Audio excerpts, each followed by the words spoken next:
En este vídeo vamos a hablar sobre los aspectos básicos del aprendizaje. El desarrollo humano gira en torno al aprendizaje. Somos lo que aprendemos. Desarrollamos ciertas conductas observables u operaciones mentales no observables que implican aprendizaje. Pero tenemos una dificultad por la gran variedad de acciones que implican para definir el aprendizaje. Hay que destacar tres elementos claves en la definición de aprendizaje. El primero de ellos es el proceso, una serie de acciones progresivas que implican aprendizaje. El segundo es el cambio o transformación. No todo cambio implica aprendizaje, pero todo aprendizaje implica cambio. Y por último, el aprendizaje es resultado de la experiencia, un proceso interno del que no es posible realizar una observación directa.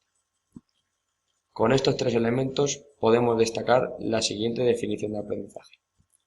Proceso de cambio que tiene lugar como consecuencia del estado de la experiencia, donde se adquiere una serie de conocimientos, habilidades, destrezas, valores y actitudes que le permiten desarrollarse personal, profesional y socialmente.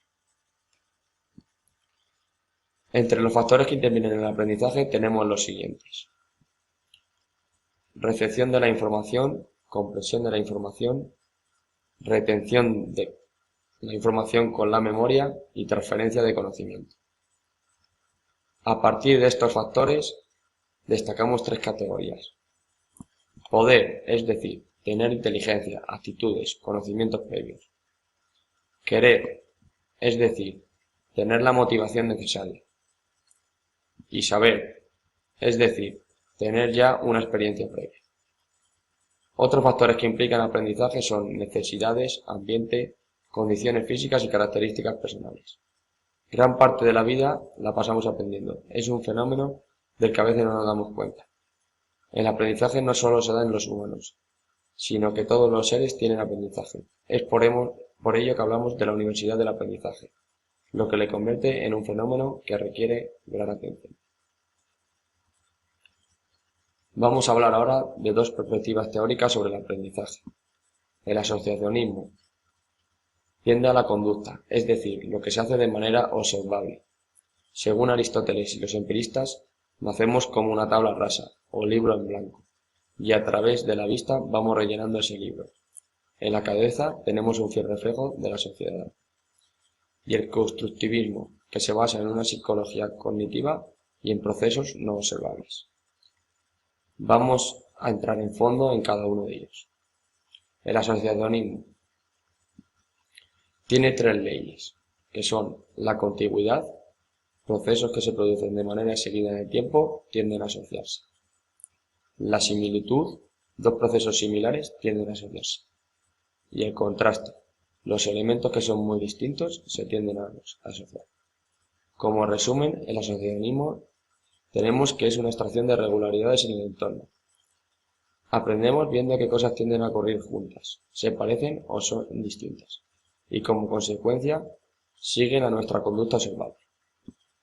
Se da lo que se denomina un estímulo neutro, que es la misma respuesta que nos hace asociar ambos sucesos. Vamos a ver ahora el constructivismo. Rechaza que la imagen de nuestra cabeza sea tal cual es en la realidad, es decir, todo es una interpretación de esta. Se rechaza el libro en blanco, el aprendiz compara lo nuevo con su esquema cognitivo existente. Se interpreta a través de lo que ya sabíamos, reestructuración del conocimiento. Es un proceso dinámico, una construcción, no una réplica de la realidad. Es producto de la experiencia y es una interacción entre la información nueva y los conocimientos previos. Ahora vamos a ver qué diferencias existen entre el asociacionismo y el constructivismo.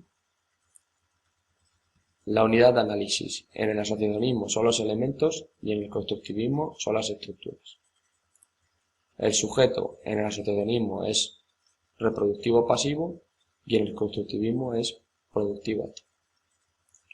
El origen del cambio en el asociacionismo es externo y en el constructivismo es interno. La naturaleza del cambio en el asociacionismo es cuantitativa y en el constructivismo es cualitativa. Y el aprendizaje en el asociacionismo es asociación y en el constructivismo es por reestructuración. se pasa en darle un rol mucho más activo al aprendiz, de la evaluación de aciertos y errores a una constructiva mediante diferentes niveles de comprensión. Se pasa de un profesor como transmisor a un profesor como guía del aprendizaje. Se destaca la importancia de la interacción social en el desarrollo cognitivo. Se desvía la atención de un aprendizaje memorístico hacia el significado de los aprendizajes, la forma en la que el sujeto entiende y estructura la realidad. Vamos a hablar de la síntesis entre ambas posturas. Conocimiento es igual a representación. No tenemos una imagen fiel de lo que tenemos en nuestra cabeza, que se basa en el constructivismo. También podemos construir nuestro conocimiento asociando dos tipos de cuestiones, que se basan en el asociacionismo. Se utilizan múltiples sistemas de aprendizaje. Se usan de forma alternativa o complementaria en toda situación de aprendizaje completo. Y tienen como asociación reestructuración cognitiva.